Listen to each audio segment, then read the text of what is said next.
You sure about that? You're absolutely sure about that.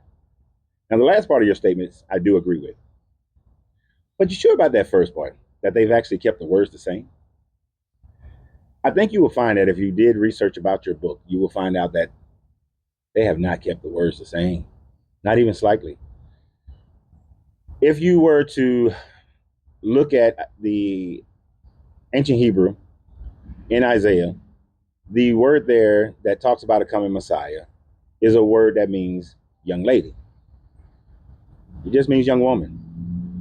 But the Greeks mistranslated it into virgin.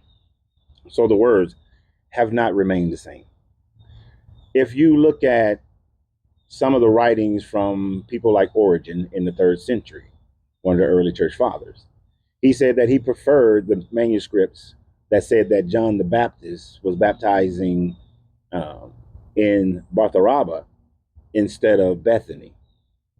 So there were different manuscripts that had different stories in different places. Events happened differently.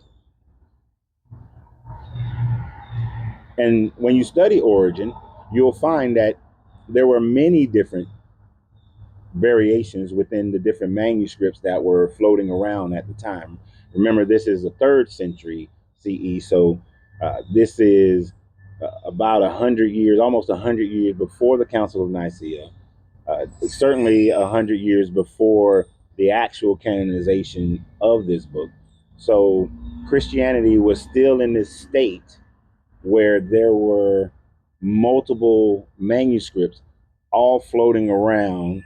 Your books of Enoch were widely read. Your Gnostic Gospels were widely read. What you find as called the Dead Sea Scrolls, widely read. So there were many different Gospels going around, not just the 4. They hadn't been canonized yet.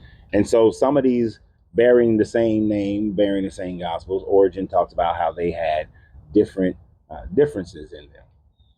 We also find that there have been scholars, both secular and Christian, who show that there have been different words and different translations in the hundreds of thousands between all the translations of the Bible up to this date. Now, one thing you can do is go look in your Bible right now. Anytime you see something in parentheses or italics, then that is telling you that the scribes added that to your book. So those would be differences as well. But one of the big ones that I want to leave you with is the fact that when you look at this Gospel of Mark, at the end of Mark, where it says, and the tomb was empty, everything after that was added to your book, added to the Bible. There are a few that I've seen that admit that this is a addition to the book. And on a personal note, I remember when the Bible that I had when I was a youth, and when the Pharisees, Sadducees asked Jesus, what is the greatest commandment? My version back then, and this is one of those things that I noticed was a change, and it was a big point that I was always making to pastors back then. But my version of the Bible said to love God, to love the Father, and keep His commandments.